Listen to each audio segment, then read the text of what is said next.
Hey folks, welcome back to the Meta Abuse podcast. I'm your host, Battle Mode. I've also got Lucid Tactics and DasTactics as co-hosts today. Hey guys. Hello, how are you both? I think we're in for Doing a bit of pretty a good. fight today. Oh, yeah? Yes. Yes, it's fight day because we're going to have a conversation about a game that I think is incredibly popular and in certain areas of the strategy game community can be seen as a little bit contentious. And that is Age of Wonders 4. And now I know that this is DasTactics' favorite game. It's his favorite game series. I think Lucid and I have got slightly different opinions, but both of us, well, we'll unveil what we think about the game as we go. But it's going to be an interesting discussion because I think that uh, Age of Wonders is one of those games that sold incredibly well. So it's unfeasibly popular as a 4X. And for a fantasy 4X particularly, to get the kind of sales numbers and regular players that Age of Wonders 4 has got, you just don't really see it. There's only really Dominions, I think, that gets anywhere near that number of regular players. And I don't think it's anywhere near as close as Age of Wonders. It's pretty big. So it's obviously a kind of a bit of a cultural phenomenon in terms of if you're into 4X games, at least in the 4X community. And, it's very much like Endless Legend that came before it. I think it's introduced a whole lot of new gamers into the fantasy 4X genre because of just how accessible it is. However, the game has got some issues, in my opinion, and I think we're going to talk about those today. So, yeah, where do we start, guys? Well, I think you had some ideas about where to start, didn't you? Really, you've been thinking this. I think that for both of you, actually, there are things that you like about the game and the things that you don't like about the game. Whereas for me, I pretty much enjoy the game almost completely. So I am a fanboy. I will, like as you said, Ben, I'm actually am definitely a fanboy of the series. I've grown up with the series. Essentially, all my kids have, like from the year 1999 or 2000. Essentially, so it's been my favorite series of games ever since that time. So 25 years having one game series as your favorite is a fairly long time. Yeah, I think for me, I grew up with it too. Age of Wonders 1 was probably like the first fantasy. No, I think it was the second fantasy strategy game I played after Lords of Magic. So that was like the first one. I think my first game I ever played was like Civ 1, and then it was like Lords of Magic, and then it was Age of Wonders 1. I think that was like kind of the sequence for me. But yeah, I loved it. I remember I was like a little kid when Age of Wonders 2 came out. And I'm not a kid, I guess a young teenager or something. And I really wanted it, but like I couldn't go to the store and buy it. I couldn't like drive myself to GameStop or whatever. So, but I could get the demo, or I had the demo somehow. And I really wanted the dragon unit, and I was really upset because the only way to get the dragon wasn't allowed in the demo. You couldn't get that shit,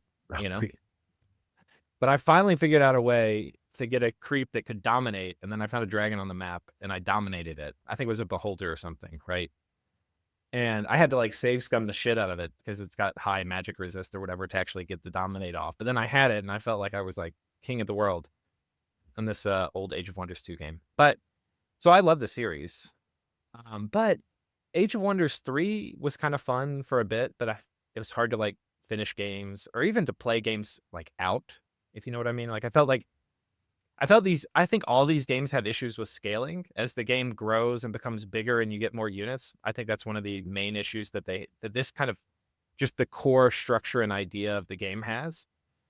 And then there's some specific issues I think that made Age of Wonders 4 harder to like get into. I podcast and I was like, I didn't really like it, but I also hadn't played it enough to really say with any authority anything about it. So then I played it for like another 25 hours. Or 20 hours, I think. And so then now I have my kind of current opinions. I am in love with parts of it. I think the art design is amazing. I think the world building is really cool looking. Like there's some games which are like kind of soulless flop where it's like, game, whatever game 10 or something. And you're like, okay, this is just like FIFA, whatever, 2025. This doesn't feel like that at all. It feels like people really deeply care. Like the people who made it deeply care about it. But I think for me, at the end of the day, it's a bad auto battler. If you see the game as an auto battler, And then I think the strategy layer, like the actual what you're doing as the game goes on and how it scales, makes for like a pretty bad, and I think other parts of it too, we'll talk about those, but I think it makes for a bad like tactical combat game. That's kind of how I feel about it. And I think that's the main reason why I couldn't get into it. But You mean tactical Sure. or strategic combat? Like as in the world map game? Is that what you mean? I mean, the strategy layer, like, so the world map Yeah. doesn't line up well with the tactical combat layer. Yeah, Like, I So agree I with that. if you- agree 100% with all of those things. Sorry. So, Let me tell you guys what my background with the games is. I actually came Age of Wonders 1 and 2 were kind of about when I was having a bit of a hiatus from gaming, I guess. At least I passed out on both of those. So the first one that I played was Age of Wonders 3. And I liked Age of Wonders 3, but I didn't love it. I actually much prefer Fallen Enchantress, Legendary Heroes. I thought that was a better game overall because it was just better paced. And it really lent into the RPG side of things in a much more in a less maybe in a kind of in a less coherent way than it does in Age of Wonders. However, it was just really engaging in that respect, right? The problem is with that I found with Age of Wonders 3 was I couldn't finish games, which is Lucid's touched on this. I found that my attrition rate for campaigns in Age of Wonders 3 was almost 100%. I think I did finish a few games, but it must have been 2 out of 10 or 15 tries I actually completed. And I just gave up. And I think that part of the problem for me with Age of Wonders 3 was that the energy that you spent in each tactical battle. I also was a little bit unenthusiastic about some of the changes that came from Age of Wonders 3 to Age of Wonders 4. But we will talk about those when we come into the mechanics. And I've just not gone back to it. And actually, when we decided that we were going to do this podcast, I played for another 3-4 hours, and I just couldn't get into it. Now I've seen the problems, the deep structural problems with Age of Wonders series, the new ones. I can't unsee them, and I get this really nagging issue, which is, well, I'm playing it and I'm kind of having fun, but there's this thing in the back of my head. It's like, you could be playing Conquest of Elysium. And then I'm just once that comes in, I'm just like, okay, I'm just going to play something I enjoy more. So I don't think it's a bad game. I think it's not for me, and I've identified issues that I think are serious problems with the game. actually, can Let's- I yeah, just go ahead. pick up where you both led with this, which was essentially your part through the experience with the series of the games. And I think that that's actually probably a good place for us to sort of even have a look at and analyze essentially where people's heads are at with the system. I think, or with the series. I think that's a really, really good way to go. I think if we look at the early parts of the game, Age of Wonders 2 Shadow Maddox essentially it's pretty much where I think people will have their starting point with what they look back to fondly. That was probably at that stage back in the 2003, 2004, I think it was, somewhere in around there when that was out. That was sort of like the pinnacle of those sorts of fantasy games at that time, until, as you said, Ben, the Fallen Enchantress or Elemental, and then Fallen Enchantress. And I do remember at that time I was playing Age of Wonders 2 like crazy. Absolutely loved it. I had to have it. The thing with Age of Wonders 2 though was those tactical battles when you had a big tactical battle in Age of Wonders 2.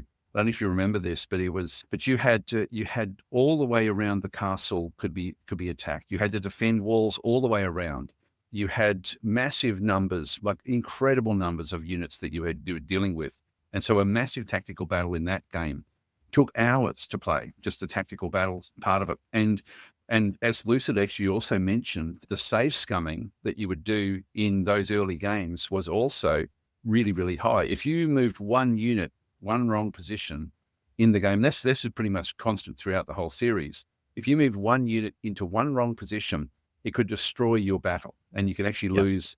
Like you lose the battle, lose a heap of units, or if you don't move that one unit at one particular point in the battle, you actually can win the battle. So it was very unforgiving, and so save scumming, I think back in Age of Wonders 2 was massive. You had to and so I really embraced save scumming, and I could play one battle out multiple times over the course of a weekend. Like, for me, I enjoyed it that much.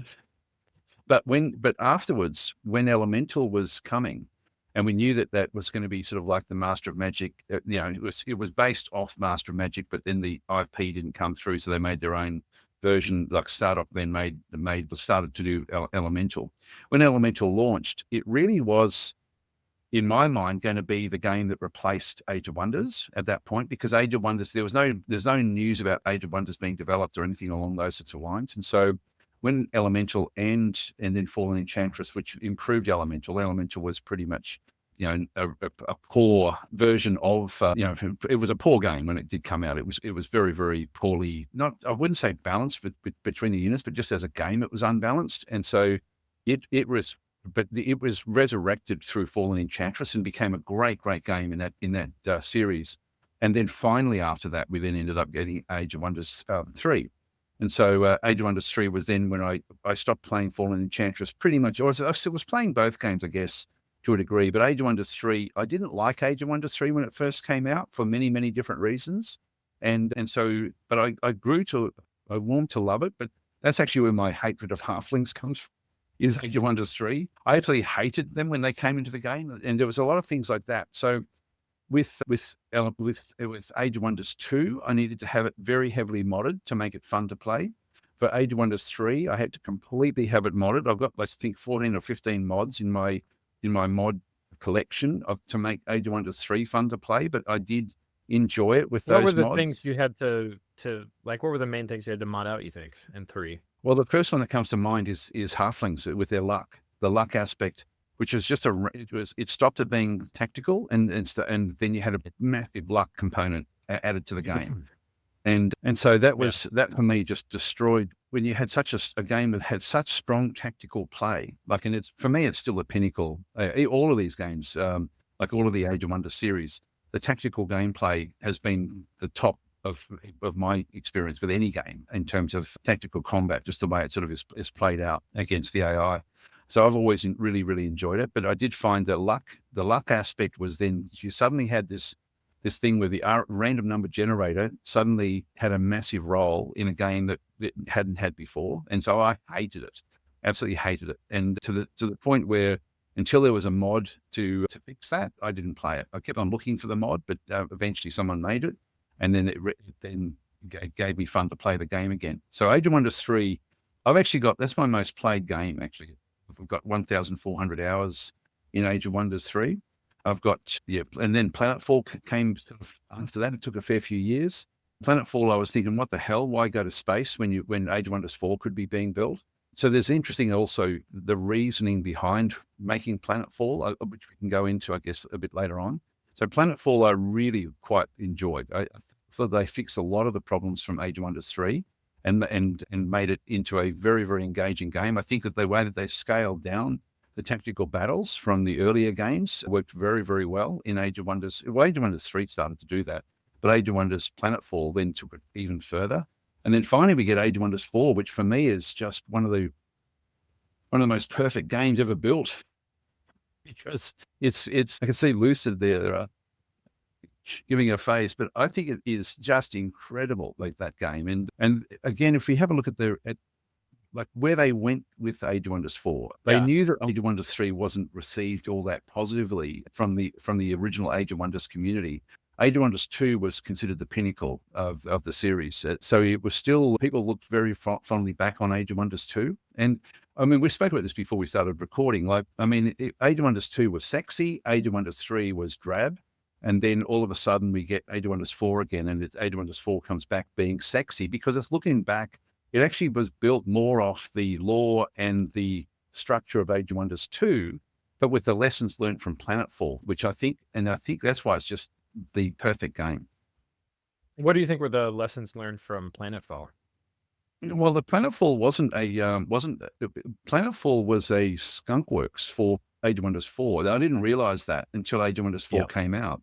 The way it worked was that Triumph Studios, who make Age of Wonders, the Age of Wonders series, they were sort of working along doing different games, but also the Age of Wonders series, and they were doing okay. Like, I remember Age of Wonders 2 being, I think it was Age of Wonders 1 or Age of Wonders 2 was considered the best game that no one ever played. It was essentially that. I think it was even soon after it launched, there was an article. I remember it because that sort of really I thought, wow, I remember it might have been even at Age of Wonders 1, I think, because that was how I got into the series. I read that article and thought, I've got to get this game. So that was the best game that no one played. So Triumph Studios was doing okay all the way sort of through. And even after Age of Wonders 3, they were still doing fine.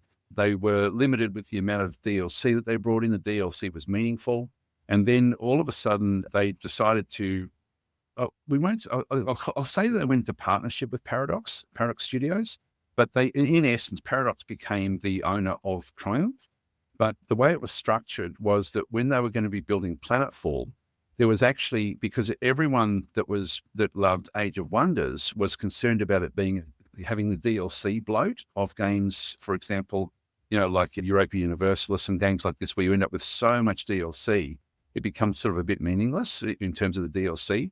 And so, and I know that I'm not saying it's positive or negative. I'm just saying that there was a perception from the Age of Wonders community. I remember reading Age of Wonders had a strange forum that people actually went to, and I can't even remember the name of it now. I think it was something Age of Wonders Haven. Yeah. Was it Age of Wonders Haven? Yeah, which wasn't. Yeah, that'd be Haven. I think. Let me see. Yeah, I'm sure it's still around. In that forum, that was actually very, very much people were going, oh my God, no, you've destroyed the game, and so on and so forth. But what they came back with was there it is. You can see it there on the screen. Yeah. What Impulse and GOG. That's how old that site is. Look, Impulse ain't around anymore, man. Yeah, no, it's extremely old. Extremely old, but it was really, if you were into Age of Wonders, that's where you went, and that's where you got your mods for Age of Wonders 2, for example.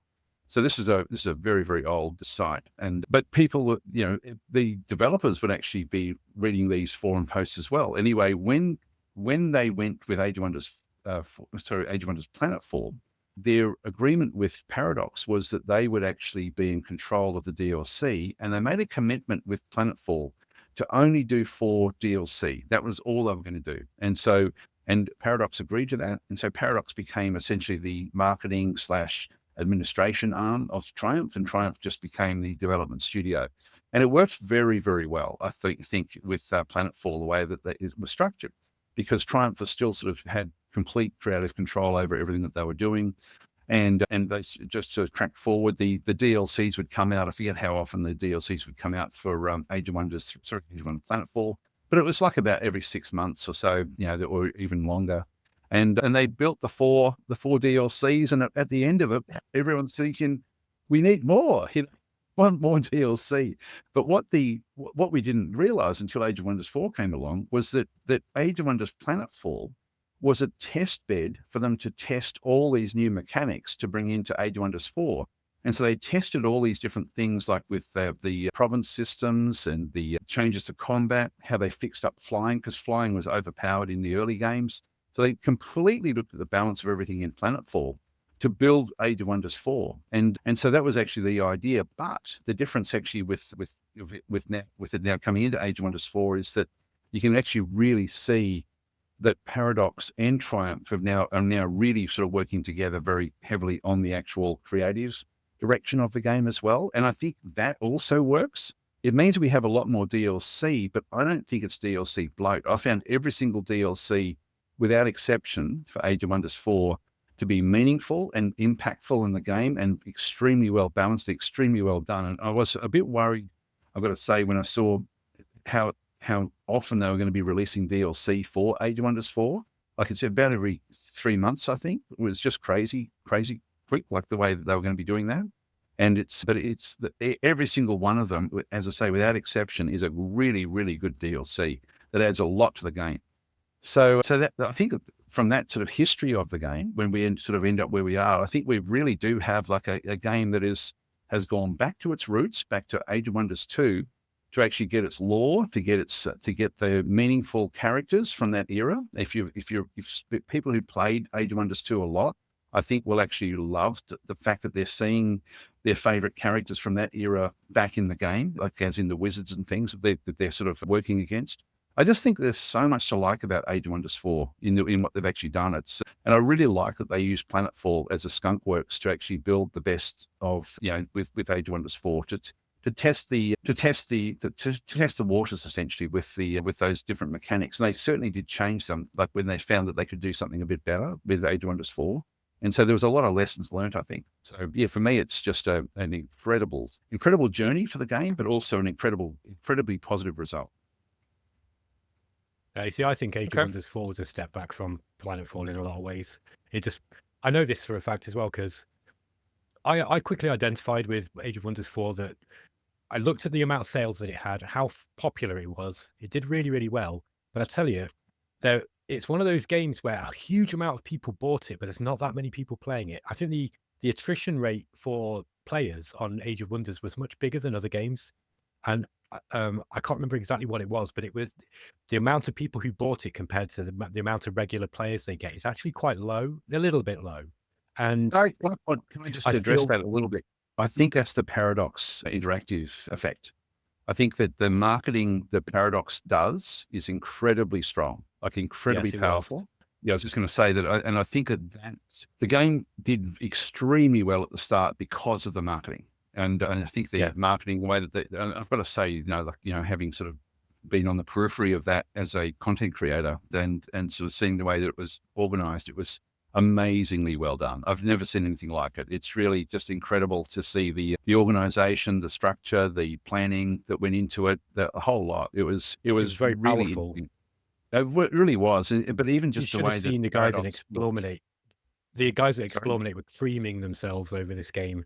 And, every time there was a teaser or a little release of information, like it actually started getting on my nerves. Like I'm a positive guy and I like to see positivity.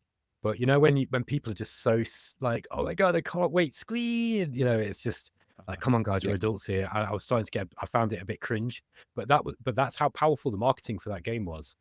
I think there's another explanation though for why there was a big fall off of players. And I think it's because a lot of I think that the game is very top loaded in terms of the excitement of the content, right? So they put a lot of marketing and a lot of hype and a lot of work as well. And, I'm not being mean to Triumph here. By the way, I've spoken to the guys from Triumph. I think I've interviewed a few of them before. And some of their guys come on Explorminate and talk all the time. So they're really nice people. I've got nothing against them at all. I think they're to be commended for making an interesting, cool game. But I think that they have top loaded it to the point where they really have dumbed the game down to make it to give it mass appeal. And they put a lot of effort into the immersion side of things at the expense of gameplay. And they put a lot of effort into making the game easier and less, I hate the term micromanagement because it's just wrong, but excessive management. Okay. There was stuff in Planetfall, for example, the modding system.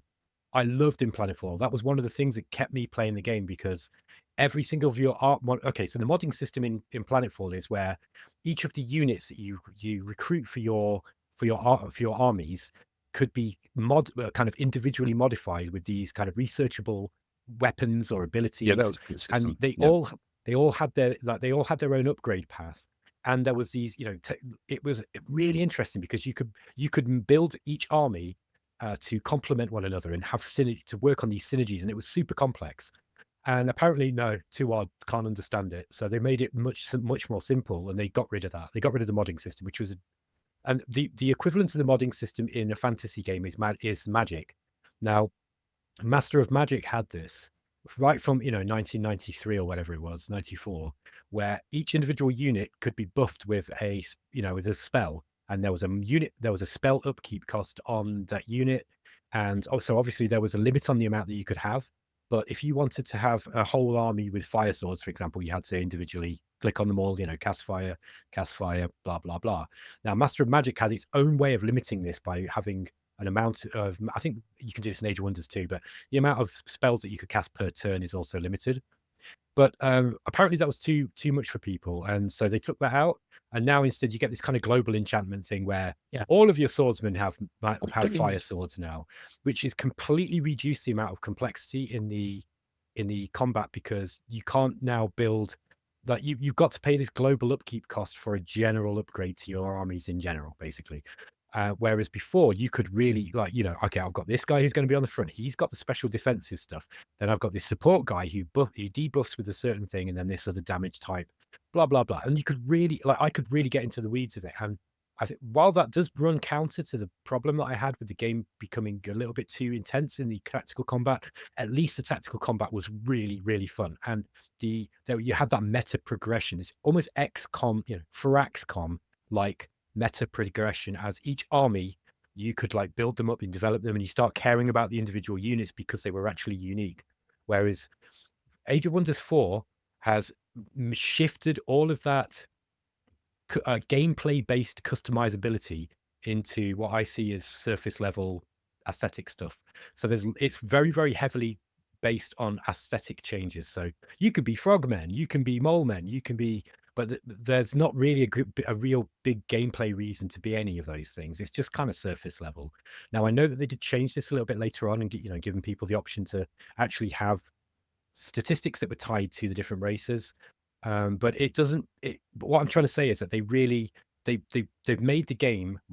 I know why they did it because I've spoken to the developers and they admitted it. They've got a big studio to run. They've got a lot of people. They've got a lot of mouths to feed. So they have to make their game appeal to more people, which is exactly what they did, and it was a massive success in that respect. The problem is that Age of Wonders vets, a lot of them did not like the changes, and so you're not getting the same kind of core Age of Wonders fan retention. It obviously didn't work with Daz because Daz loves it. But no, I agree with you. I agree with you. Can I jump in? So I want to comment on a few things. One is that I think if you look at Age of Wonders 3, started off with 11,000 players. A year later, it was between 2,000 and 1,000 players. So it's like 10% of the original we're still playing a year later. That's high for a strategy game.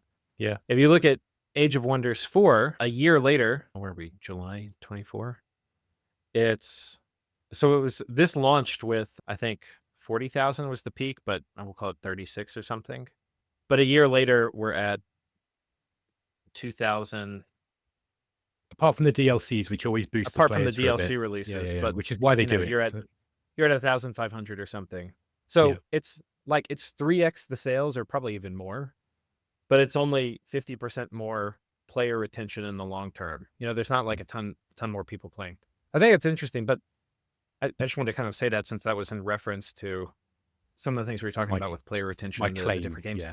But I think, Ben, you brought up 3 topics, and I think we should talk about them separately. Because each of them requires very stringent defense. Go back to October 2023 and have a look at the numbers there. October, May, June, July. Oh, here we go. Yeah. Oh, 1,000. Wow, that's really 1,000. Yeah. Now have a look at basically right now. Well, I mean, right now there's 2,700 playing. Yeah, so but they're having that's a peak. That's a peak. I think right now. Yeah. So we're looking at about double the number again now from a year and a half ago. So yeah, and that was that's pretty a lot for a 4X. By the way, just to put it into context, people who don't know, that's a lot of players for a 4X like game. It's a lot. Like we don't see those kind of numbers outside of obviously Civilization's its own beast, but outside of Civ, you don't get those kind of. So 2,000s are a huge amount of players. So there's no denying it's popular. Sorry, it's popular, but still nuanced, isn't it? It's still niche. It's still a niche game. Like it's very niche. They're not numbers that that gaming companies would be, like it's what you get for this sort of type of game. So, but just in terms of popularity, the game is more popular than it was soon after launch. So yeah, I think that's also something where people are playing it more and more. I've got to say though, when I do a Age of Wonders series on my channel, the viewership is really, really low, like on those videos. So I know that they're not popular. It's in comparison to other games, which is I find that interesting as well, because I think the game is much, much better than what when people sort of think it actually is. So, but that's just me, I guess. But like compared to Mechabellum, which I think is like a tiny IP, nothing. It's got more players or just as many. Kind of interesting. Yeah, but very different game. Different game, definitely. Sure. It's that's a completely different type of game, and also it was I don't think it's fair to compare Mechabellum to Age of Wonders in reality. I think they're different genres, different types of games. Yeah. Well, let's do a real game comparison. One's a multiplayer game, you're right. One's a single let's do Age of Wonders 2. That also not Age of Wonders 2. Sorry, I meant Age of Empires 2. Or is I it think the it's too old. definitive edition? Is the new one? Age of Empires Yeah, is a 20 big game though. 26,000. Yeah, I think they're different again. Like there's a different player base. That's got Yeah, massive appeal okay. because it's an I mean, RTS. it is a strategy. I mean, they're both strategy games, but Yeah, but one's I mean, fantasy and one's sort of based on reality, okay, what which I would be think it? is What turn-based? Crusader Kings? again we're not looking sure at looking at yeah. I don't think it's. XCOM, maybe? I don't know, because that's tactical. Yeah, again, See, I that's think another the huge Fallen franchise. So, Enchantress would be interesting, I think, but that's now a bit too old as Well, well. Like Fallen yeah, Enchantress is probably Master of Magic. The recent Master of Magic would be interesting to look at. I think that would actually be probably the closest game that's in recent times to because they well, came out there's around gonna be about the same nobody playing that. I think we kind of But I established. guess what though, I'm that saying is, I it's pretty think well done. there's a Yeah. bigger audience for Age of Wonders than it's hitting by a lot. That's what I think. I think if it was like done well, like if it was a game people really, really liked playing, I think the audience for it is at least 10x of what it currently is. That's my personal opinion. But then you'd have, And I have reasons why I think they haven't hit it. in the score. Like the score at the moment is like in the early 80s, which is great for us for a strategy game. Like most games don't rate anywhere near that high. Like it's sort of I think it was on 82 at the moment. Age of I Wonders 4. don't think score is an indication that the game has reached its like max potential, because I think mostly what like a Steam score is did you deliver on what you said you would, and is it sort of fun to play, and that's kind of it. But like it's not good. Like Fortnite isn't good just like because it has a good score or something. Like there's like an addictive loop, and like they got this like thing really right in the formula with it. And like there's tons of games which are niche but have really high scores, and that means they advertised the game. They said, this is what you're going to get. It looks like it's fun. And then the people who thought that was fun bought it, and they were like, yeah, I liked it. But then like, you'd expect there to be a kick against it if people were finding it either too hard or if they were disappointed by it. It wouldn't be 82. So I think the people I can answer that, right? I think the vast majority, if you want to get sales numbers like you get with Age of Wonders 4, you've got to appeal to a mass market. And those are players who they play for 20 hours. They see it advertised on Steam. Yeah. They don't know what 4X means. They've never even heard the term, most of them. They see the game advertised on Steam because it's trending. They look, oh, that looks kind of cool. They play for 20 hours. They see that you can do all this stuff. You can customize your characters. It's got all of the stuff, yeah, in the game to ease you through that refund window, because that's what modern games do now. They are heavily loaded. They're dead easy at the start. They don't challenge you. They're kind of like, they're just easy. They've got loads of surface level crap to nudge you past that 2-hour window. Age of Wonders is terrible for it because it's a prime contender for it. Let's not bring the refund window. I think that's like a super cynical take. It's not. It's these not. guys care about. True. I'm telling you. I work in the industry. I'm telling you, it's true. Yeah. It's what they have to do it, and so you've got a large amount of people who they only play for 20 hours. They get nursed through that refund window. They enjoy it. They have fun. They leave the happy thumbs up, and then they never play it again. They move on to the next, shiny thing that comes along on Steam. And I guarantee you that's exactly what's happened with Age of Wonders. They marketed it incredibly well. They did a fantastic job of the marketing. They got a lot of, they got a lot of casuals to play it, casual gamers. And that's why you got such high sales numbers. And they did that through making it easy, giving a lot of stuff to do in, surface level aesthetic stuff, pick all these different realms and all this kind of stuff. But they're not, it hasn't got the same kind of depth that hardcore 4X gamers like, I don't think. So I think that, if you're into if like Daz, you're sold on the formula, it's more of the same and it's great in that respect. But a lot of the things that they did in order to draw in that mass market so that Triumph could get paid and Paradox could get paid actually works counter to what a lot of people like me really wanted out of the game, which is, there's some other stuff as well. But I want you guys to continue on the line that you were going before I have my, before I really lay into it and tell you exactly what I think about it. Let's wrap up the player count discussion or something. Yeah. And I think we can move on to the parts of the game. Yeah, I think we're getting into the mechanics, because the mechanics are really where the game shines. Okay, well, let's I'm do actually that as the surprised first it one. got because of the complexity of the combat, Daz will tell you this. It's super. It's just like the original games. If you make a mistake, you're kind of done, right? So it's got a high learning curve. Let's focus on No. one thing at a time, because let's there's talk a lot about- to talk about. Let's do Okay. core combat mechanics, like core. Okay. And I think centered on that is the stat, like how the stats work in the game changed dramatically. So if I could see if I could pull it up somewhere, but if we go back to Age of Wonders 1 and 2, you had like attack, defense, and damage. And you also had similar things for like the magic stuff, not the physical stuff, right? But just focusing on like physical combat, if you Was had there the random same rolls? attack, Sorry, Lucid. Yeah. This is a question I don't, because I've not played that one for a bit.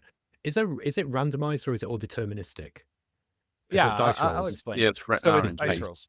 So 1 and 2, it was if you're the same attack and defense, then you have a 50% chance of hitting. And then how much you get hit for is the damage, and I think there's a little bit of a roll having to do with the damage too, but not much. I can't remember that part. And if you were 1 point higher than their like attack than their defense, then you got a bonus 5%, so it'd be 55% chance to hit. And that went up to caps at 5% and 95%. So you could never dodge everything, and you could never hit every time.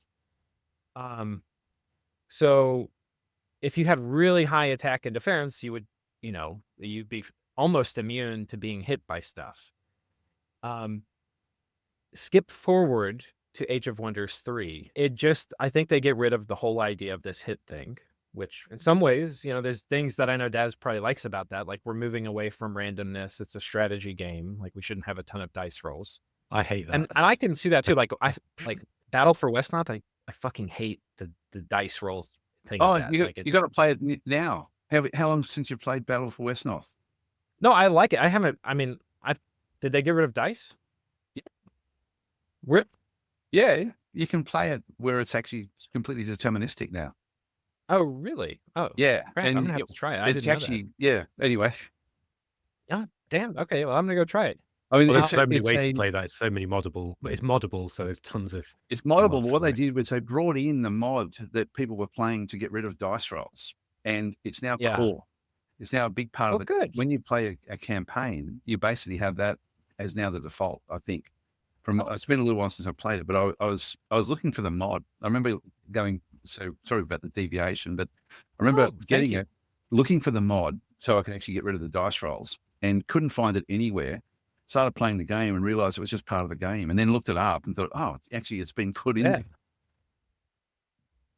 Yeah, so completely different now. You do 10 damage when you hit. And so what this meant was that if you were a higher tier unit, you could be effectively immune to damage. I think you'd be kept, you'd still take 1 damage or something, but you'd be effectively immune to damage from low tier units.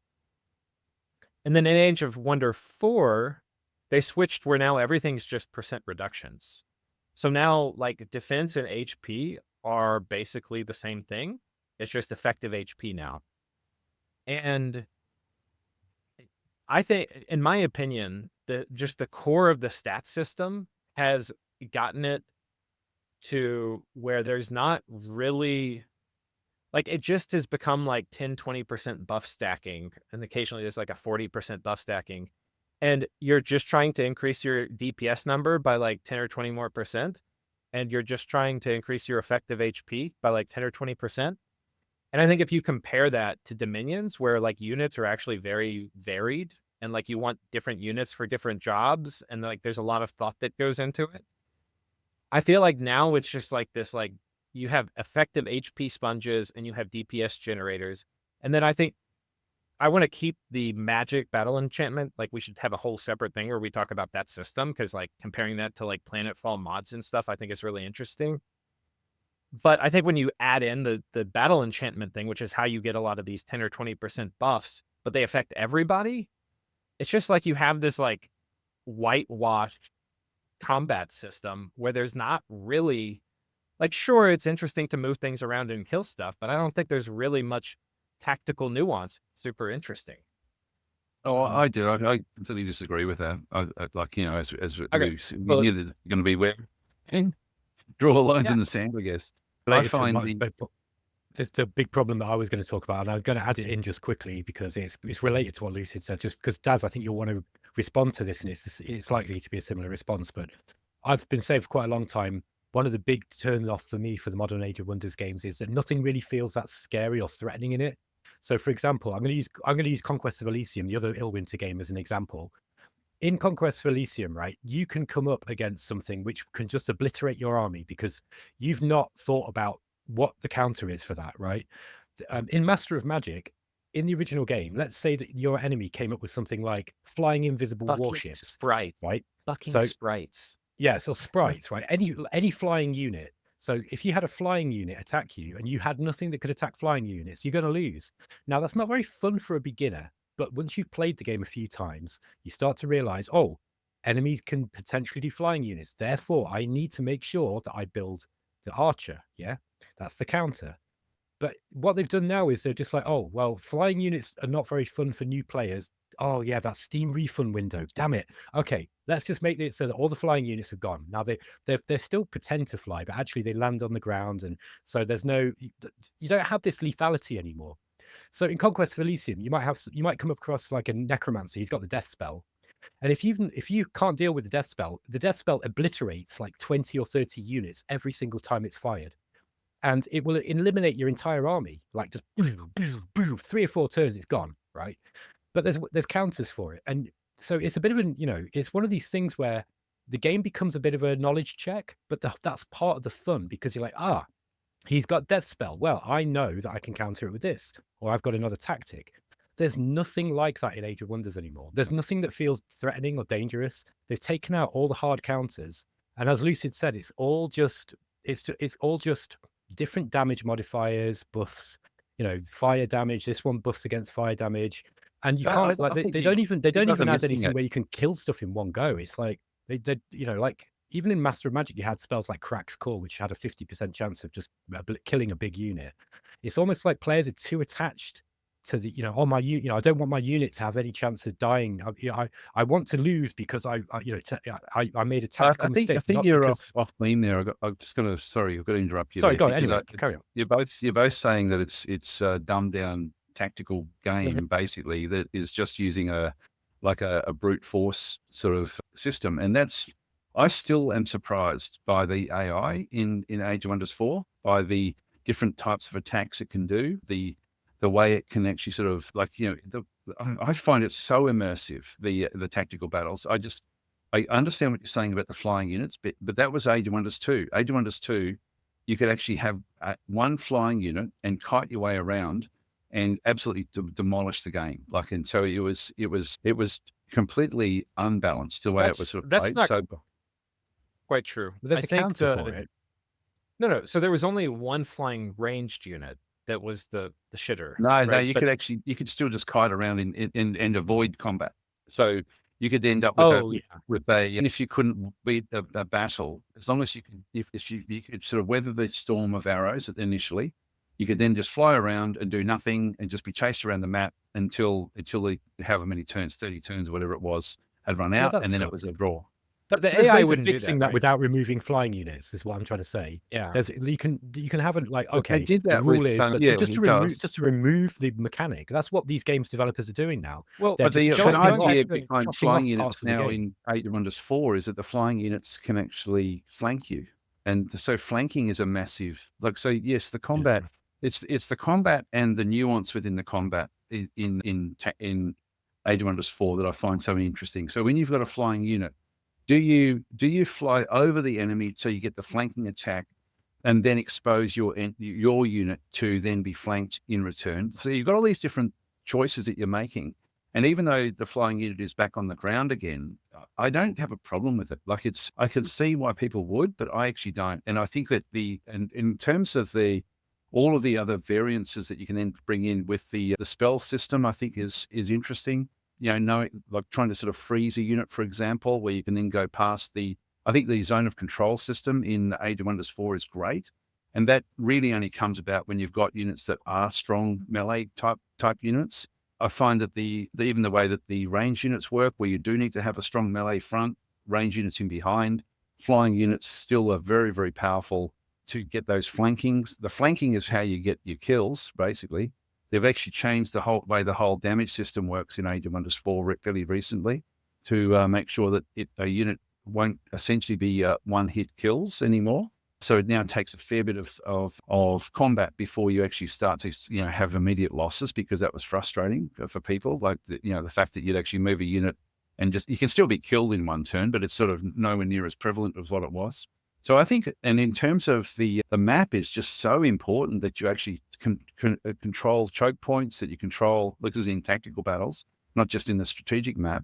Strategic map's the same as well, by the way, but the tactical battles, you need to make sure that you control areas where you won't be flanked. If you've got flying units coming in, or if you've got phasing units coming in, for example, you really need to be aware of what you need to keep back. If you've got like a magic user which is fairly low health, if you don't calculate exactly what the phase of a unit can be, or the flight of a unit can be, you will very much likely to lose that unit. So I don't know. I find it really engaging, and that in combined with the zone of control. If you're not considering zone of control with every single unit, particularly when you've got flying units on the other side, you get decimated. So flying units are not weak in this game at all. They really, it's a matter of, it's sort of like, I find it a bit like Napoleonic warfare, where you held back your guard units, for example, until you had the crack in the enemy. And that's what flying units are. They're the guard units that you hold back until you know that they're going to survive if they can go in. And so if you move them in too fast, you're going to lose them. If you hold back, they need to still fight it out. Just quickly, Daz. I was just using the flying units as an example of a greater problem, which is more it's not the flying units themselves. It's more that it's this kind of idea that if a core part of a beloved game like Master of Magic, because these are all Master of Magic clones, right? Essentially. And I know they've got their own flavor, but one of the core parts of Master of Magic was that you needed to learn the combat mechanics very well, like very carefully, in order to be good at it. Now, that does not mean good big sales. Unfortunately, it's a complex game, and you have to lose a lot. Like me and Lucid talked about this in the Explore Minute interview. You have to lose a lot before you can win it, which can be frustrating for people. But once you do learn it, it's endless depth. What I object to is hacking out core parts of the genre in order to make this games sell more, which is why they've done it. I know it because the guys from Triumph admitted it. They said, yeah, we want to sell more games. And they're kind of like, Ben, you're living in the past because you're wanting games to be at the same time, complicated, but also sell well. And you can't do the two. And I agree. I know why they've done it, but it's just, that's the point I was trying to make. Just very quickly, one other point I wanted to make was that I think the tactical combat within the restraining bolt that they've put on the whole system is actually very good. It is really good, and the AI can play it reasonably well as well. So I think it's a good game. I just feel like there's just nothing threatening in it. It's all very safe. I just think it's very safe. That's all. Sorry, Lucid, go ahead. Yeah, let me answer, because I mean, kind of what you were saying at the end, where you're agreeing with Daz. I also agree. I think like the zone of control, how that works, great. Like how the strategic maps are built so that there's important choke point. I know the tactical maps, how they're built so they're usually really interesting. There's important choke points and things. Great. Like the flanking, which was new, that wasn't in Age of Wonders 2. I think that was in Age of Wonders 3 though. The flanking system, great. I think that stuff, like the bones of that part of the tactical combat, I think, as you point out, are great. And even despite what I think are the other flaws, like getting a good flank and surrounding and thinking through some of those moves, I think will always be a kind of fun part of Age of Wonders 4. So I think those things I'm not saying are problematic. I don't like using that word, but I think those parts are great systems. I think the parts that don't feel like great systems are the fact that combat to me feels like very spongy, that the unit, like the thought process around units, like I don't ever look at a unit in Age of Wonders 4 and have strong feelings about it. I agree with that. I agree 100% that the races and the factions don't have that same, like having an orc, it's sort of like something that's wielding like a massive cleaver doesn't feel anywhere like as strong as, it's got the same within degrees, but it can be challenged by a halfling group as well. And I don't like that either. No, orcs need to be killing halflings. No, but that's actually super true too. Like you get, that's another topic. That's one. Maybe we do this and then come back to it, because I think races in Age of Wonders 4 is a massive fucking letdown. Like, it was my least favorite thing about the game when it first launched. Now I'm like, I don't care about it that much. But when it first launched, like, races were everything just about except for magic in Age of Wonders 1 and 2. That was your faction, was races. That's why I didn't like Age of Wonders 3 for that exact same reason. And then Age of Wonders 3, they were like, okay, let's take races, and now we're going to have races and like basically mix it with class, and that's now your faction, is like race cross class. In Age of Wonders 4, they're like, your race doesn't actually matter. It's basically a skin with minor, very, very minor modifiers, and your class is what matters. And I think that is the literal worst of both worlds. It is the worst of both worlds, because how a unit looks visually has mostly to do with the race. Like, if I see a big orc, it looks like a big orc. If I see a halfling, it looks like a halfling. But how the unit functions is entirely based off the class. Yeah. See, I think you've addressed that in recent times. But if you for example get an elvish group, like the elves can be and even if you get random units, they do conform now to the like an orc will tend to be strong and have like hit points. Dwarves they'll be good at defense with hit points. The elves will be more accurate and be able to be more evasive. So they do actually have those basic things as part of that whole system. And even the randomly generated factions will tend to conform to those norms. So you do actually have and particularly probably over the last 12 months, I would guess, that's really changed a lot, where you've got like the point system that they have, and so the base races now do feel unique in terms, not in themselves, but in the terms that the modifiers are then applied to the actual factions, to the actual chassis. So I always think of the actual units themselves now as just chassis that you build up. And so when you actually do go into an actual and build an orc or something like that, it will tend to start off with what it should have as its defaults. And so when you go and have a look at you're looking at it now with like ferocious.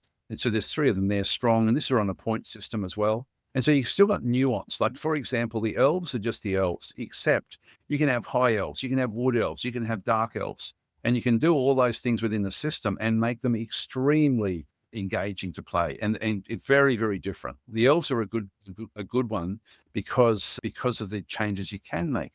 For example, you can actually have elves, like a dark elf that is rides around on giant spiders and stuff like that. So for me, I think they've done a great job of actually fixing that system. I agree with you at the start.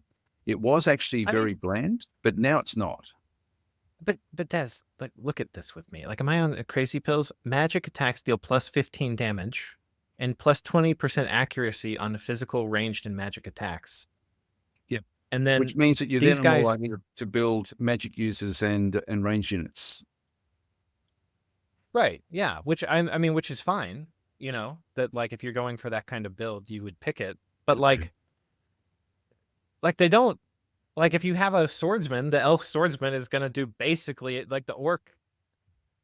Like there's not a big difference between these, like the attack 20% retaliation. And it's not massive because of balance reasons, I guess. But I do find it immersive now. Whereas I agree at the start, it wasn't for example, I don't play Toadkins or anything like that because it doesn't for me, it doesn't sort of feel good. But I do like a lot of I like the rats. I like the goblins. I think sort of, work well with their little abilities as well. But even the halflings are good in the game. Dwarves are great. Orcs are great. Elves are great. Humans are great. So for me, they've got like the abilities that they actually have make sense for the actual factions that they are. Like an orc with that base amount going up against an elf with its base amount as swordsman, the elf is going to lose against the orc. So yeah, it's because of the strength, the ferocity, and those sorts of things. It just makes it easier for the orcs to play that way. But then an elf shouldn't be using swordsman or spearman. They should be they should have them a little bit so that their magic users can do the damage. So I think we need to go to Age of Wonders Haven. if you compare this to Age of Wonders 1, so for example, we were talking about the dryads earlier before we started and how funny Let's that look was. at the Imagine the units in that. They had abilities that were really quite unique. So each race has stuff in there that actually have really I unique agree with you abilities. 100%. 100%. Like, I'm not even It's going to really argue that. lost. The difference with this is that you're playing with a preset set. It's like playing like a Warhammer game where you've actually got your build and that's what you go in with. Whereas the way that Age of Wonders 4 has been designed, it really, you've got, and the culture system as well. Combine that with I will grant you that you do have a point regarding the chassis and the way that you structure the chassis is not dramatically different like it used to be in the old games. But combine that with the culture system, and if you start to sort of then bring in a different focus for each faction as well, you end up with a very, very nuanced way of playing every single time you play it. It's actually, it's like it goes beyond just the characters. Like, and I mean, of course, the DLC has added a lot more than what you're seeing through here as well. There's some really interesting DLCs that are additions with the cultures. So I had a lot of fun with the immersion in this, and I think that it is immersive. Like I remember making some dwarves. I think it was dwarves or goblins. That was it. That was goblins, and they had like super defense. So they were like super defensive goblins. And then I gave them the spell book that enabled them to be smaller. The horde ability or whatever it is, and I had fun with that. But I think this is something that Lucid was saying, one of the other podcasts that we did, where he was saying that he would rather immersion came from gameplay, like the interesting interactions that happen mechanically between stuff. So, for example, like I'm saying in like Conquest of Elysium, where you might have a bunch of different units on the front line, and they interact with each other in different ways. It's a different game. They interact with each other in different ways, and you're like, oh, but Ben, sorry, I'm going to have to interrupt you. It's let me just finish completely quickly. different structure. So, but let me finish my point though. So, for example, this particular unit, I didn't expect it to do that because you've got these crunchy game mechanics where everything's quite different, even though they might be set army lists or whatever. You have these natural, interesting gameplay, immersive things that happen because of the mechanics. I think that's much more compelling because it's gameplay. That's immersion from gameplay rather than immersion from really what it to me feels very much like superficial aesthetic based immersion. Do you know what I mean? I think there's a difference. I know what you mean, but again, we're talking about different games in this sense. Like it's a completely different mechanic. And even though Age of Wonders started off that way, it's moved on from that. And so one thing I really missed from Age of Wonders 2, for example, when it went to Age of Wonders 3, was the whole matrix of being good and evil, like good, neutral, evil, and then chaotic, neutral, and ordered. I really missed that. That mattered a lot. That mattered a lot in Age of Wonders too. Like which city you could befriend, because you would end up being like an evil empire, and you'd have a few orc cities, a few goblin cities. And they would work together. But if you conquered man, like high men or something, you couldn't do it. But that I really, really liked, and I do miss that. But we're dealing with for me, I guess I've just embraced that they've actually now moved on from that model, and they've now got a model where they've got a very broad way of actually playing the game. Like it's the difference between this, and I'll go back to say Master of Magic, because Master of Magic is similar to Dominions and Conquest of Elysium. Those games all have, when you choose a faction, you get your unit types from that faction. You get some similar sorts of units, but generally you get some very, very unique ways of playing with each faction. The faction choice matters a great deal, which it doesn't matter as much in Age of Wonders, but the combination of what you can do in Age of Wonders for me takes it. So I'm not saying that it's a bad thing what the others do, but this is just different. It's got a different focus. It's focused on having this wildly varied, sort of scope of gameplay, and the gameplay, depending on the difference between your faction, the traits of your faction, and the culture that you then choose, has dramatic impact on how you then play the game. So for me, that does what you guys are arguing for, but in a very particular way. So I think that's a fair point. That's a fair point, because I guess what you get with this system is when you come across a new nation, you're like, oh, well, it's humans. Well, it doesn't matter that it's humans, but what is the society? What's the culture? What's the spell book they're using? So there is great variety with it in that respect. I just feel that added to the other issue that I was talking about, where nothing really hard counters anything else. So you know that if you come into a battle, apart from in the end game, because in the end game you do get some very powerful stuff like the dragons and all this, but I think, like, especially in the early game, you know that really it doesn't matter what the enemy's brought. Generally speaking, you've got a chance of being able to beat it, right? But you never really get hard countered by anything. There's nothing ever feels like, oh, I made a mistake. You're like, oh, damn, they brought this spell that I can't deal with. I'm going to lose. But that's because I didn't think about it. You can't have that kind of gameplay in this game because, well, you're coming up against orcs, but those orcs could have any tool in the toolbox. So because they could have any tool in this big toolbox, you've got to balance the game so that it's all kind of bland, so that anything can kind of counter anything. Because otherwise, I don't see it there's as no bland at indicator. all. Well, there's no indicator though of, like, you can't Well, say, oh, sorry, go ahead. I think there's a general theme in this, because I think other things contribute to this too, where like it doesn't read very well. So like when I look at like in Age of Wonders 2, you look at a warlord and you're like, okay, got to be careful about going into melee with this guy, right? In this game, it's very hard to look at a unit and know what it does and to know how strong it is.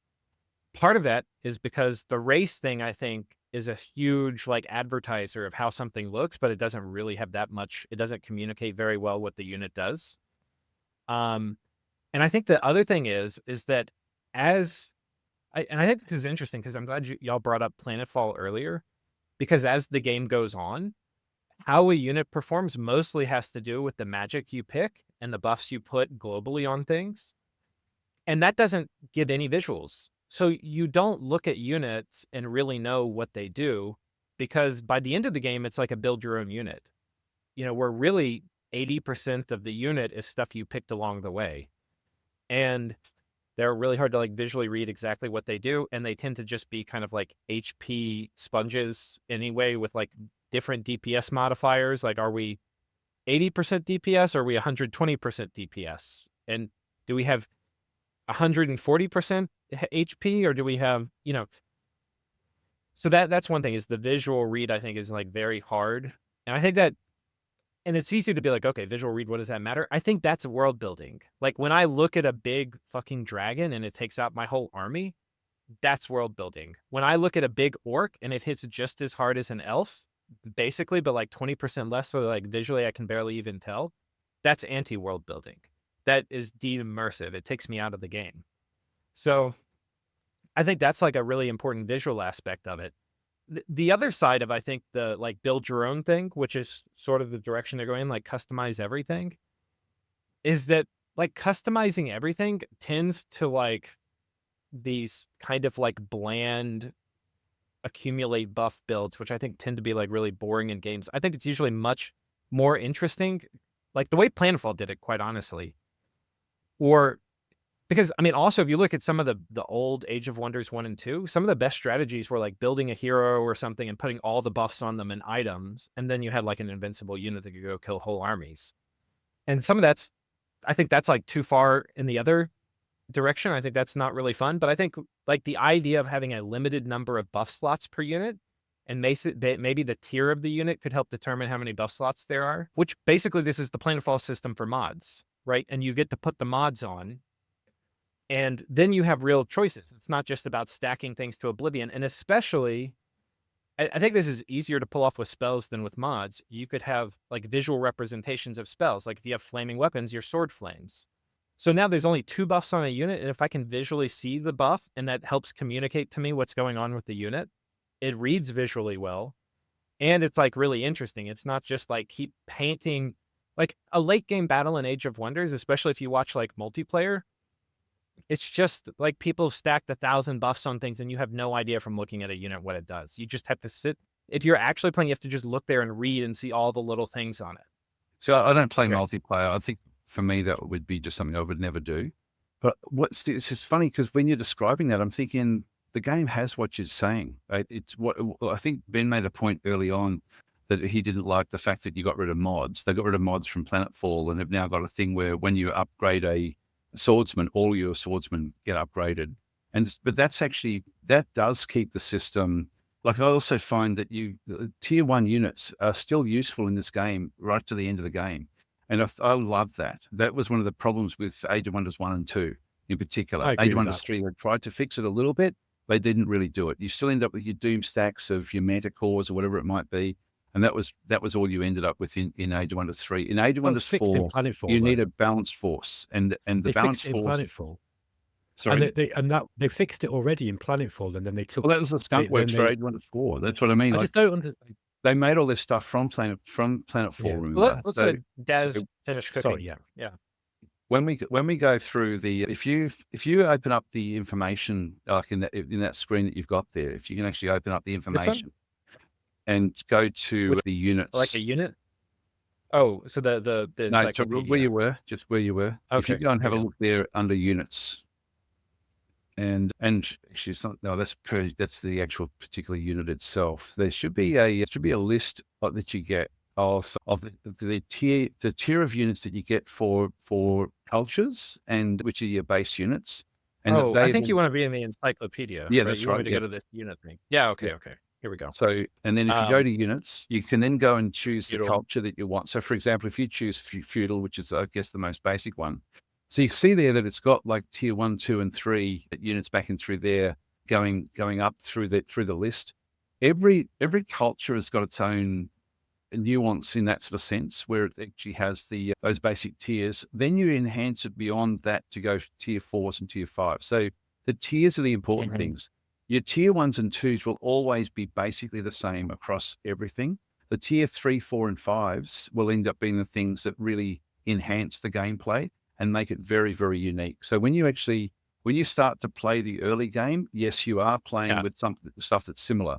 When you get to a final, like into the tier 3s, 4s, and 5s, you then are getting nuance around your structure of tier 1s and 2 units. And so you end up with a lot of, like, if you sort of sort by the actual tier in that screen that you've got through there, I don't you sort of think find this is showing the non. Yeah, this isn't showing the spell ones. I forget how we do that.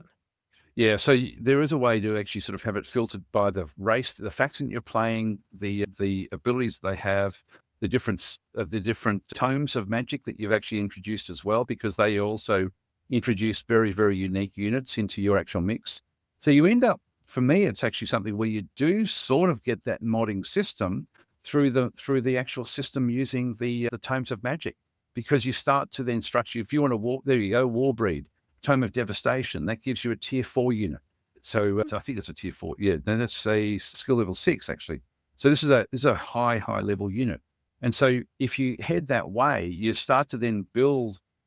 The game isn't set for you when you start at the very, very start. You build towards something that's very, very unique. And every time you play it, you can go in a different direction.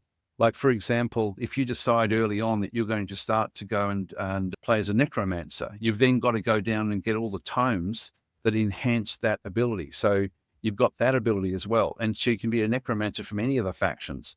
If you decide that you want to be just a strong brute orc, then you would go down things like the Tome of Devastation and these chaotic tomes. And so you end up with this nuance where you start to then push I think it's brilliant what they've done with this, because no, this is the one beyond, part. Sorry, where this is the one part too where I think they killed it. I think the way you pick these tomes and how they have like a bunch of things grouped together. I think some of the early things are like a little boring, but especially the DLC stuff they added, which I didn't get, and there's a ton of power creep in those, but like they're cool.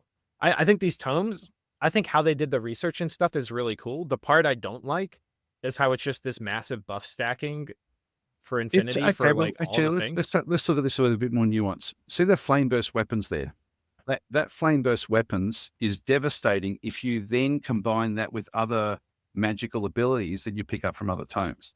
For example, if you go to and get gargoyles with flame burst weapons and like obsidian weapons as well, yes, it is buff stacking, but then you've got a flying unit that is very, very hard to kill, that does incredible damage and splash damage as well, type thing. So you end up with, you can plan these sorts of attacks. But what I like about this is that you can then meet the challenges of the map. So if an AI is, or if another player or a situation on the map is coming towards you that you need to counter, there is this ability for you to go and choose. But then when you actually go beyond tier 3, if you don't have enough chaos enough chaos tokens, you can't go and get the chaos. You can't just pick what you want. You are constrained into just sort of starting to follow and starting to specialize, which I really, really like. I think they've done such a great job with this. And I think they killed that part too. That part's great. But this is why the early game, yes, it does play very similarly. But when you get into the mid and late game, the nuance with the way that you are playing is you're like, so I think because you and Ben haven't, from what you've sort of said, haven't really been finishing games. So maybe you're not getting much beyond the early part of the game. I'm not sure if that's true or not. But for me, I very rarely finish games, but I do finish these games because I find them engaging all the way through. And particularly once you start to get the nuance in the mid game. And so for me, it's when you start to get your tier 4s and tier 5 units coming in, and they still need to have the tier 1 and 2 units around them to be able to work effectively. I just find that really, really refreshing. It's the one game, like in the whole series, that I can play without mods, or Planetfall was as well. But I just find that I don't need mods because the balance, what they've done with the actual, with the way that they've structured the units is just incredibly good. So for me, it's actually really, I find that when you start playing, you can end up in any direction that you decide to go in, but you can't then pivot after that. So if you lock into all sort of like fire attacks, and then if someone says playing against you, it then goes the opposite and starts to sort of get things to defend against fire, then you can't pivot back afterwards to get other buffs to fix that up. Like you've already made your decisions. So, and I really like that. So for me, it's sort of one of these things where you have to choose fairly early on. Like, for example, like the Tome of Cryomancy, if you're going to become frostlings, you need to start that way fairly early on. You can always go back and pick them up again afterwards, but it means that you then are behind, because I find that most of these games finish in about 100 turns, and so 100 to 120. And so these different sorts of abilities that you end up having, like frost blades, can be countered by other things, So like if you do end up with frostling type things, fire damage will do a lot of damage to them because they're susceptible to it. So for me, there's like, as you play the game, you build that nuance to it rather than it being there at the start.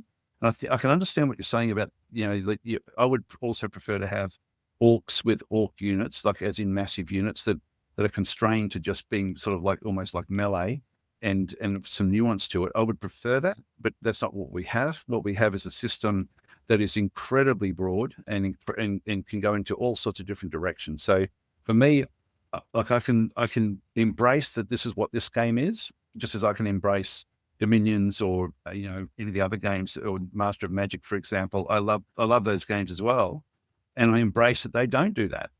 When you just pick your faction, you are picking everything that's going to possibly be done, and what you're adding to it is your spell systems and so on and so forth. Whereas in this game, you start off where everything is sort of a little bit the same. Like, I won't say exactly the same, because the trait system I think works very, very well. The culture system works very, very well. And then with the tome system, you are then very, very particular with which direction you head. So I think by the time you get to mid-game, you are playing a very, very specific type of faction. And so for me, that's where this game absolutely shines. I do think the tome system's good. But this is wrong, most guys? fun that I've had with it. Sorry, the most fun that I had with this game was like looking through it and planning all the builds and stuff. I think that works nicely. I think, it's really exciting to look through, and especially they've added more now, so there's more choice to get. I think for the style of game that they have made, they have done a good job of it. I absolutely agree with that. I don't dislike the game. I just find it hard to, it doesn't quite engage me like some of the stuff that I like, and I feel that, quite a lot of people always say to me, maybe it's just not for you, Ben, and I hate that. I usually hate that because it's just like, well, why? Why is it not for me? Isn't there something fundamentally wrong with the game if it's not for me? But I think there's something to be said for taste. And I think you've done quite a good job, Jazz, of explaining that, there actually is hard counters for things once you've committed to a certain build and stuff. I think, that's probably fair. So maybe I was being, maybe I'm being a bit ignorant about the game in that respect. I'm kind of just talking from the experiences that I had. I think if they took this thing, and if the culture just gave you like one new unit, but also some spells or something, or it also gives you some of these points that's going to change the things you can advance into. And then all these became much more thematic and associated with race. I think that would be an enormous step forward. I would That's love kind to of the have the idea opposite of of what racial they've gone units. for, though. I would love What's to that? have racial units. If they added 2 racial units to every single race, that would, for me, would be that would be awesome. Like if they did that. Well, Like I think you'd have like tier 1 clutter in a way. Like I think you have to get rid of a lot of these feudal races, like feudal race units. Like pick 2 of them that are like super thematic for the race. they're Keep still going those to have it as, so that they can or you can sorry, pick what that you are want. thematic for the culture. I mean, I guess the trouble there is then that Yeah, it could be it's even be that. expensive for them to adapt they then have to make sure that if they did have, say, 2 different units that were like for a particular faction, sorry, for a particular race, then they would need to then have that same unit would then have to be modeled across all of the different cultures and so on and so forth. So it's a lot of work, I guess, but they've done it. I mean, with other Yeah, it's things. actually right. It's way easier, by the way, to do the way I'm suggesting, where most of the core tier 1 units are just hard coded to that race. You know, it's hard. Yeah, It's a lot yep. harder to do it the way they did it, where it's a mix and match for everything. So the difference with this is if you think of it less as a, like the way that these work for these different cultures that we're looking at is that the like some of the cultures will have like the mix of units that you end up getting. They like a shield unit, for example, is very, very different than a charging unit. They do completely different things in combat. And so if you had preset ways of playing with certain types of units, it may not work well in terms of the balance of what they do within the cultures, because at the moment, like Industrious will be much more defensive than, for example, the Barbarian. The Barbarian faction is all about charging and all about having sort of like aggressive gameplay. The Dark faction has got very, very little in terms of its physical defense. It's all about magic and archery. It's got some charging as well, but it doesn't have very many units that are typically either swordsman or shield units. Feudal is a good balance. That's a good one at the top. The high units are also a pretty good balance between those different types of things as well. But they tend not to have very many units that charge into battle. So they don't have sort of like your berserker type thing. So the culture does, like if you did bring in other units from a racial perspective, you could be completely unbalancing the direction of the culture that you choose. So I'm not sure. It's a hard one. No, but like this guy, the dark swordsman guy, like this is not, I mean, most of these, like if you had dark, what do you really need? You need like the spellcaster, that should probably be, and then maybe, I don't know, maybe like a wolf with a cool knight with dark, on it you or don't get something. your defensive units. So, and charging units are great for the initial part of combat, but they're not great after that. So they're good at running in and hitting from like in a charge ability, like almost like cavalry. But eventually they'll be worn down if they're charging, for example, shield units or something like that. The shield units don't hit very hard, but they actually defend very, very well. So whereas a charging unit has the ability to disrupt the defense when they hit, but they also get a bonus for charging across range. So when you're setting up your battle, you need to actually have your charging units where they can actually meet the enemy after they've moved 3 hexes. So again, it's almost like playing chess, I find, like with this sort of thing where you've got different units are good at different things. You've got the battle map that also has, things in the battle map which will either enhance or detract from what they do in combat. And then it's just a matter of how do you get around to sort of survive. And so with Mystic units, again, it's quite hard unless you can somehow find shield units. It can be quite difficult to even if each faction had 1 unit, that would actually be interesting. But a shield unit in with the dark culture would actually very much unbalance what they do. Like for example, if you had dwarves if they had like a shield axeman or something like that as their standard tier 1 unit, and you went for dark culture and you still had ability to get that shield unit, then all of a sudden you've got a way to protect your backline forces very, very effectively. But I'm talking about something I think different, because I'm saying don't have all of these things for dark. Like have 1 or 2 of them for dark. But then But then you're changing. Yeah, I don't know. I know what you're Yeah. saying, but I'm it's just, 'cause I think you have to give the races like a strong identity, and then the dark would add to it, kind of the same way a tome adds to it, where you get 1 or 2 units from a tome. so maybe you're looking Um, at your tier 3s and 4s. 4s come from your culture. The tier 3s come from your Yeah. culture, and then you've just got your basic. But then that really then dumbs down the way that the tier 1s, the early combat would then just be pretty bland, I think, potentially. I think it's the blandest I mean, it's super I mean, I think that's the reason Ben and I can't even get that deep into the game. Like, I've played it. I don't know what my deepest is. I've definitely gotten some of the higher tier tomes, but it's tough. Like, it's tough for me to get that far. Like, and I think that's an interesting thing just in games in general, is like, it's very easy to think like, oh, let's have a cool progression system in the game. But then you also have to think, like, how much of the cool shit in your game are you gating behind like tech that's going to take multi-hours to get to? And I feel like a lot of the units, I think you were right that there's like the way the combat plays out like chess is kind of interesting, but the power fantasy stuff in the beginning of the game is super weak. Like, there's not like, in my opinion, super interesting or complicated power fantasies that are happening. And, with tier 1, tier 2 units, which some of that's fine. Like, they're supposed to be weak and chaffy, but Yeah, you still need them. You don't want to be losing them, even in the early part of the game. Like they're yeah, important. They're important units, and they do level up. yeah, Like and the leveling up is important as well. That was a big sure. improvement to Age of Wonders 3, was the fact that, like Daz said, that the early tier stuff is still relevant in the late game. I really hated that about Age of Wonders 3, where you really Yeah, at the end game you were just spamming out, tier 4 units. That was it. It was an yeah, that army of was dragons or an that was army of golems or whatever it was. I think this is a much better system in that respect, certainly over Age of Wonders 3.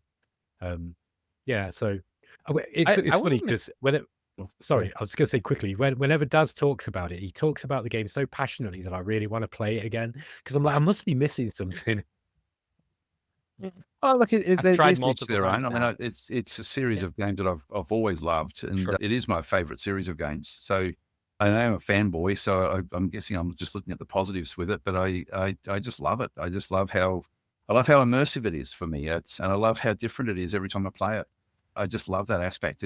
For me, it's a really procedurally generated game, like where things are just random. You can't learn. Really, you can learn the principles of how you play it, but you can't learn specifically what to do.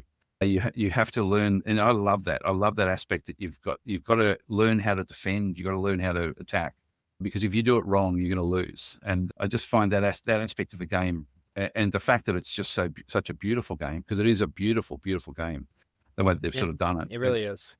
Yeah, those things for me, I find it incredibly immersive. So I'm immersed. I find it immersive with the way that they've actually structured it, particularly in recent times.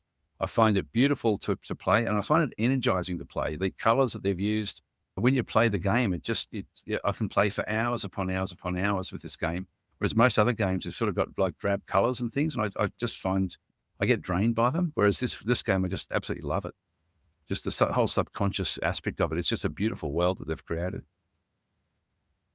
So one of the other things I want to kind of mention before we move on off the like buff stacking thing, because I think that's like a huge part of this, is like the strategic cast your basically global unit enchantment spell.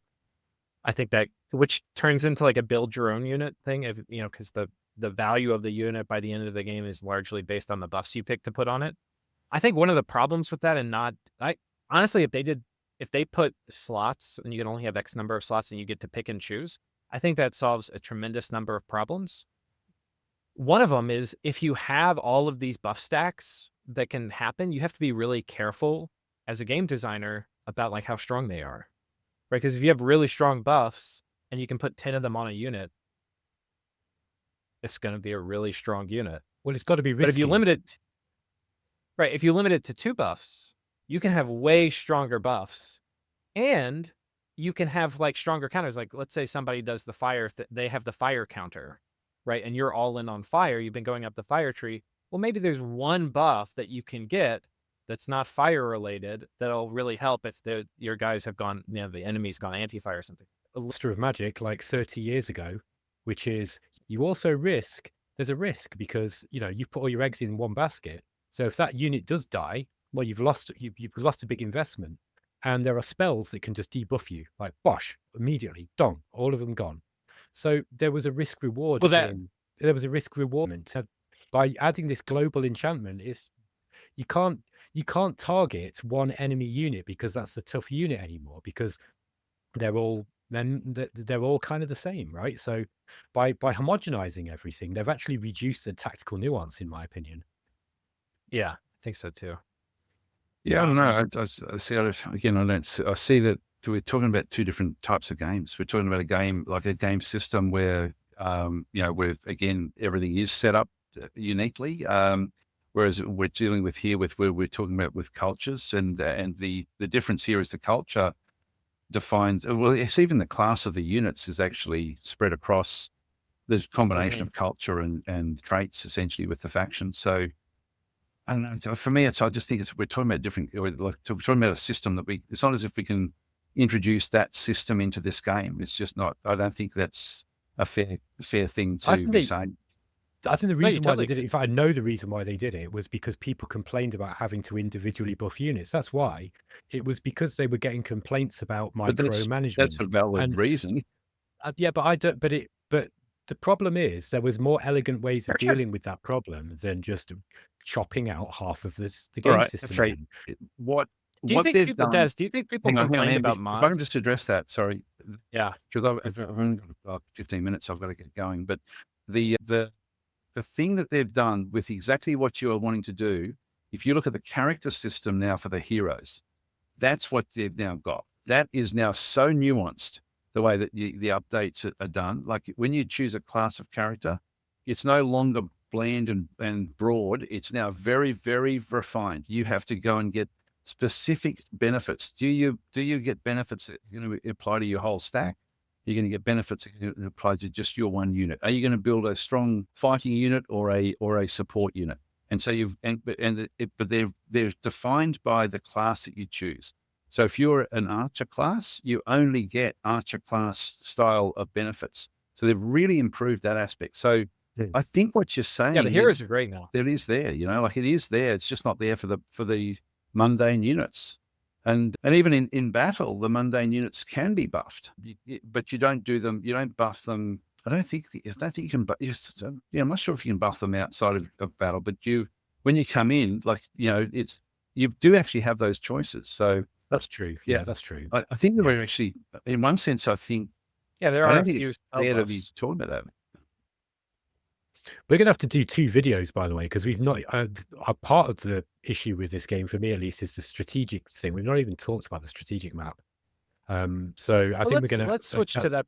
I think we're beating this horse a little dead. My problem was there was no choke points at all. We were talking about the tactical maps.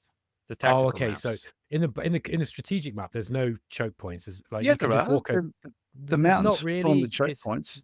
That was the thing that I really didn't like about the game, was that your armies, you can kind of travel anywhere, right? You can travel across the water, you can travel across the mountains. There's no natural way, apart from these mountains slow you down a bit, right?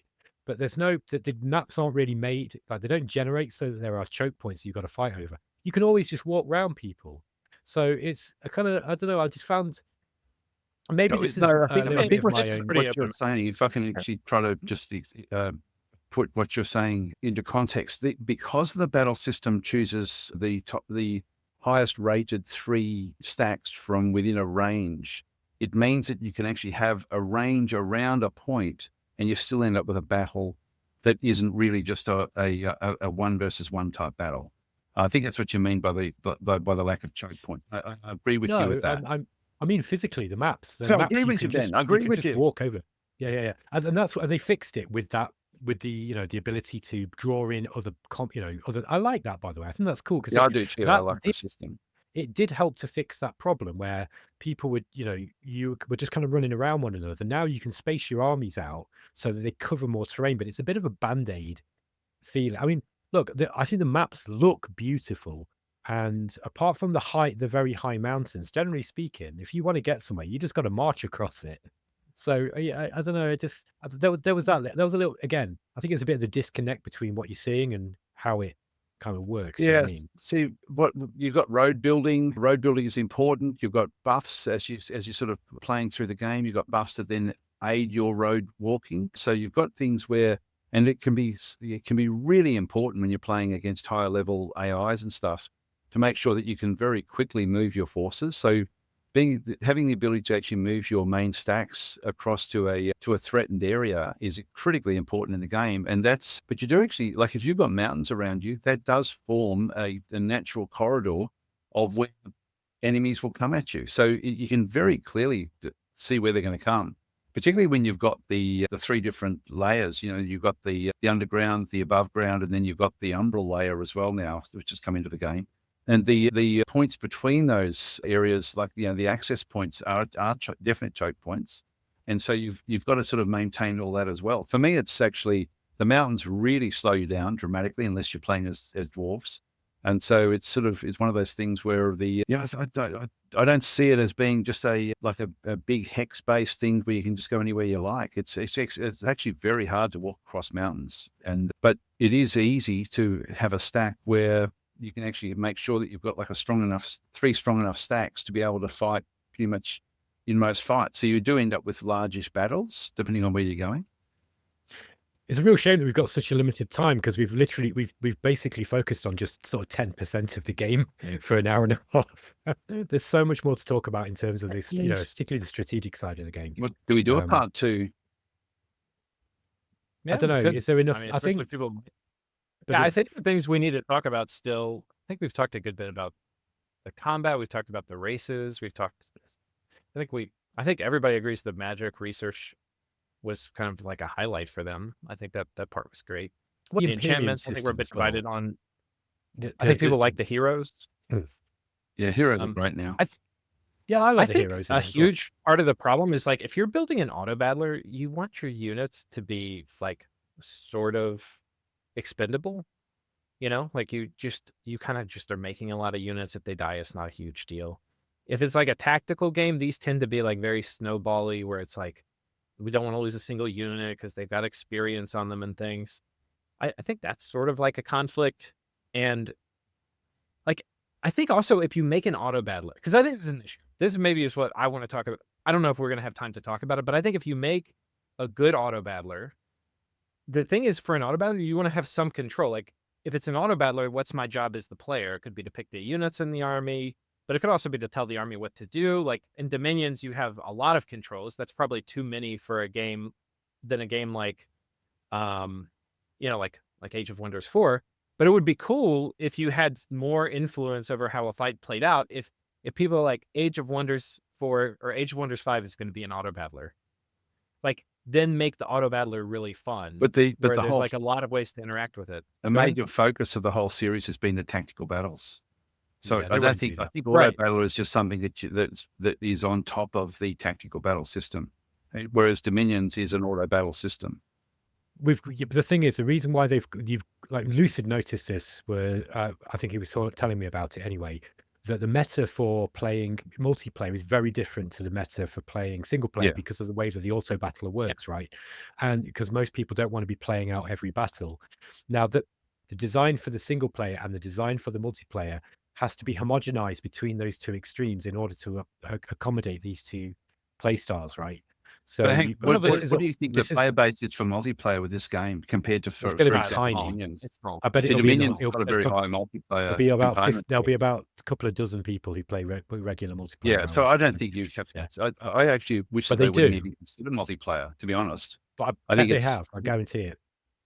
But multiplayer is just such a small component of these sorts of games, and when they start to cater for it, you end up with just lukewarm combat or lukewarm gameplay. So I would prefer them not to. I like games that are unbalanced, but you can't have Me an too. unbalanced game that is just built really for multiplayer. I mean, that's why I don't think we can compare this to games like Dominions, where Dominions is an incredible multiplayer game. But I would find this so boring to play as multiplayer. Like, for me, it's just. Mm. So I really hope that the devs haven't really focused really much at all on multiplayer with their development.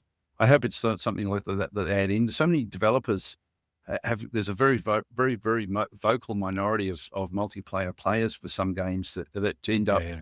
getting developers to then change what they're doing and trying to balance everything, which then kills the game. And Warhammer is Yeah, I don't want to invoke multiplayer here because I agree with you, Des. I think I think multiplayer is really interesting just in that it shows like what the meta is for the given set of game rules that you have. Mm. So I think that's the context I've been bringing up. Like if you're playing this game well, like optimally, these are the things you do. I think it's interesting for that, but I don't think like this should be built for multiplayer. I do think the thing with like, I do think that it matters for auto battlers versus tactical because there's so much like I this could just be a me thing, but I could not bring myself to keep fighting a lot of these tactical battles. After a while, I just got so fucking bored of them. see, I love them. Um, I love playing the tactical battles in this game. I even played a Yeah, little. that's gonna be the thing then, isn't it? That's what keeps you playing. Like whether because I wouldn't want to play something like Conquest of Elysium, where you might play 1,000 or 1,000 turns of that game, and sometimes there's like 20 battles in one turn. I wouldn't want to play every one of those battles out. There, the auto same with Dominions. The auto battler is a godsend in those games, right? But I find just 2 battles in Age of Wonders fatiguing. And I enjoy them. Like I think they're I will say this, despite my negativity towards some negativity towards the game, I will rate Age of Wonders as having the best tactical combat system out of any 4X game. I think it's really Well, good. I just don't think I would say I think it fits is. the rest of the game. I think it's one maybe of the the best. bones of it are like the interface and stuff is nice. I think the unit stats, everything ends up kind of this homogenized soup a bit. Certainly compared to other games.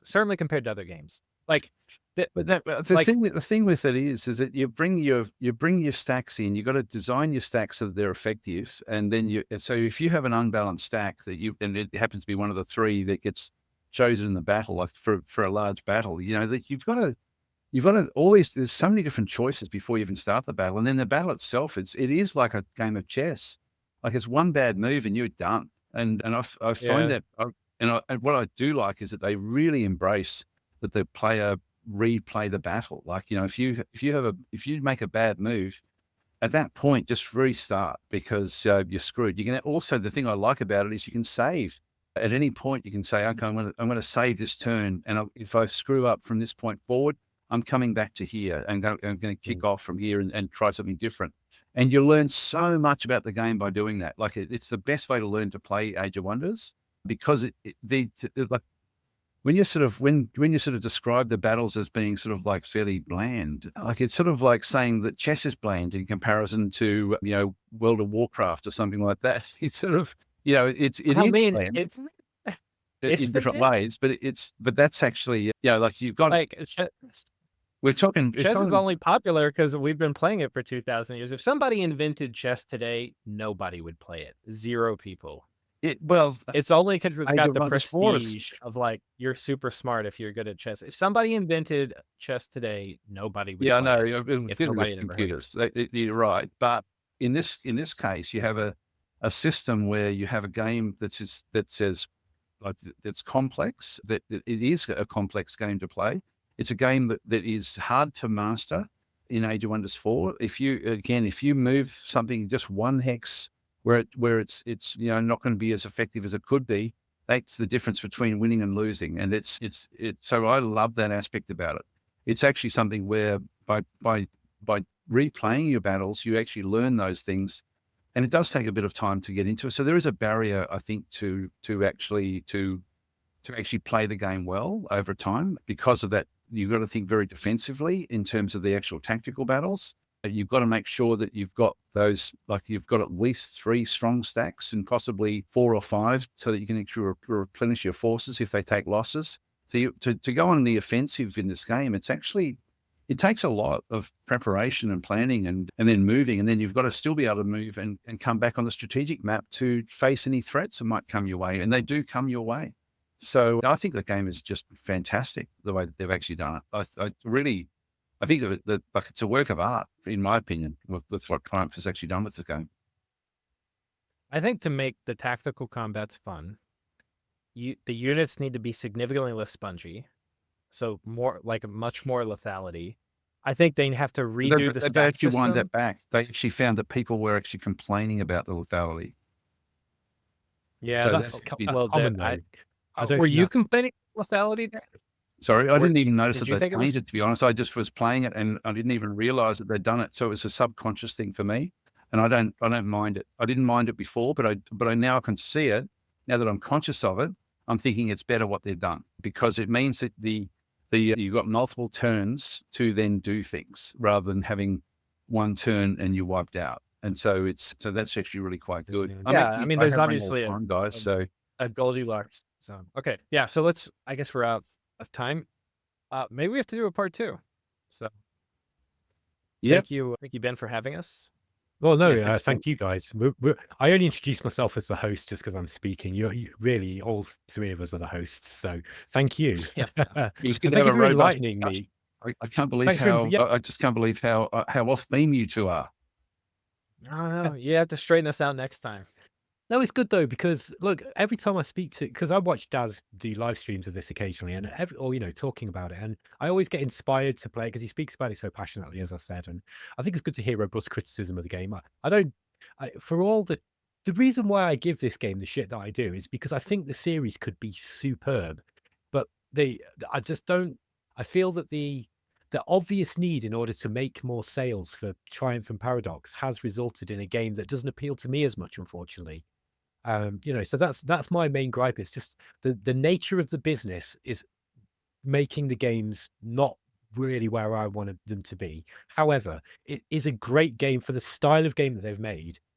Spongy units or not, the way that the actual combat system and the strategic game system that they've created, even though it's not to my taste, I think it's very cleverly done, and it shows finesse and clever game design, certainly. Man, Daz Yeah, is sorry, really guys, taking you're- these arguments real good. Yeah, he's not flinching. Anyway, we'll have to do a part 2 because again, I think that I disagree with so much of what you guys have said Okay. about the immersion of the game. Anyway, Great. I'll Let's see you all later. Yeah, we'll see you then. Cheers. Thanks, guys. Take it easy.